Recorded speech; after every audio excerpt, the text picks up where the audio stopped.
effets secondaires. Depuis, de nombreux parents se méfient. Je préfère attendre pour voir si la grippe est aussi grave qu'on le dit avant de prendre ma décision. Mais je ne le ferai pas vacciner maintenant. Il faudra du temps pour savoir si le vaccin est efficace. À l'heure actuelle, je n'ai pas l'intention de me faire vacciner. Si j'ai bien compris, il en est encore au stade d'essai. Jodie Nichols s'est vite remise de sa maladie. Elle ne sait toujours pas si elle avait la grippe A. Elle n'est donc pas forcément immunisée contre le virus, mais elle et son mari ne veulent pas se faire vacciner pour autant. Pour l'instant, le bilan de la grippe A est relativement modéré en Grande-Bretagne, avec moins de 100 morts contre plusieurs milliers de décès par an pour la grippe normale. Certains experts vont même jusqu'à s'en remettre aux vieux remèdes de famille. Je me mettrai simplement au lit. Je me préparerai un bon whisky avec de l'eau chaude et du sucre. C'est l'un des remèdes traditionnels. On se sent tout de suite mieux après ça. À consommer avec modération, bien entendu. Du whisky avec modération ou des médicaments en masse. Avec près de 60 millions de doses de vaccins commandées, les Britanniques devraient disposer de stocks suffisants. Mais seul l'avenir dira si c'est la bonne solution pour combattre la grippe porcine. En France, où le bilan est aujourd'hui de 14 morts, la campagne de vaccination devrait commencer à la fin du mois. Elle ne sera pas obligatoire, mais fortement conseillée. Il y a une petite polémique sur les chiffres en ce début septembre. Le gouvernement parle de 5000 malades par semaine. Les groupes régionaux d'observation de la grippe parlent plutôt de 20 000 malades. Dans les deux cas, on est loin de la grippe saisonnière qui touche entre 2 et 4 millions de personnes, les années de contagion importantes. Que se passe-t-il dans les autres pays? Petit tour d'Europe. Difficile d'imaginer une population plus insouciante que des jeunes en vacances à Majorque. Hédonistes, ils ne se laissent pas impressionner par la menace d'une épidémie de grippe A. C'est pas la grippe A qui nous fera changer nos habitudes. On va continuer à faire la fête comme on l'a fait jusque-là. D'autres, plus prudents, prennent tout de même quelques précautions contre le virus H1N1. On se désinfecte les mains toutes les 10 minutes. On évite de toucher quoi que ce soit aux toilettes et on a toujours un désinfectant sur nous. Une vague d'hystérie à l'heure de la pandémie de grippe A, la ministre espagnole de la Santé se veut rassurante.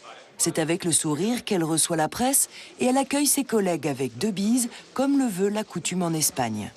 Un peu plus tard, la même ministre explique que cette familiarité contribue à répandre le virus de la grippe et recommande d'y renoncer. Comprenne qui voudra que la situation est vraiment sérieuse. La Suisse, elle, est prête à toute éventualité. La défense nationale est en jeu. En cas de pandémie, les recrues ont pour consigne d'alterner les positions de couchage. Dorénavant, leurs oreillers côtoient les pieds de leurs voisins de chambrée, une mesure censée diminuer les risques de contamination. En France, le gouvernement met l'accent sur la prévention dans les écoles. En cas de recrudescence des cas de grippe A, les autorités envisagent la fermeture des établissements scolaires. L'enseignement pourrait alors être assuré à distance par Internet. Autant de mesures qui montrent que les gouvernements européens n'ont pas réussi à harmoniser les mesures de lutte contre la pandémie de grippe A. Contrairement à la France, l'Irlande n'envisage pas de fermer ses écoles. Les Britanniques ont commandé des vaccins pour l'ensemble de la population, alors que d'autres pays européens ont tardé à réagir pour constituer des stocks. De nombreux gouvernements ont ainsi été pris de court par le classement de la grippe A en pandémie par l'OMS. Depuis, les groupes pharmaceutiques travaillent d'arrache-pied pour satisfaire la demande mondiale de vaccins et d'antiviraux. Mais pour beaucoup, c'est l'OMS elle-même qui a provoqué cette situation d'urgence en abaissant du jour au lendemain les critères du seuil d'alerte. Au cours des premières semaines de mai, ils ont modifié la définition des seuils de pandémie.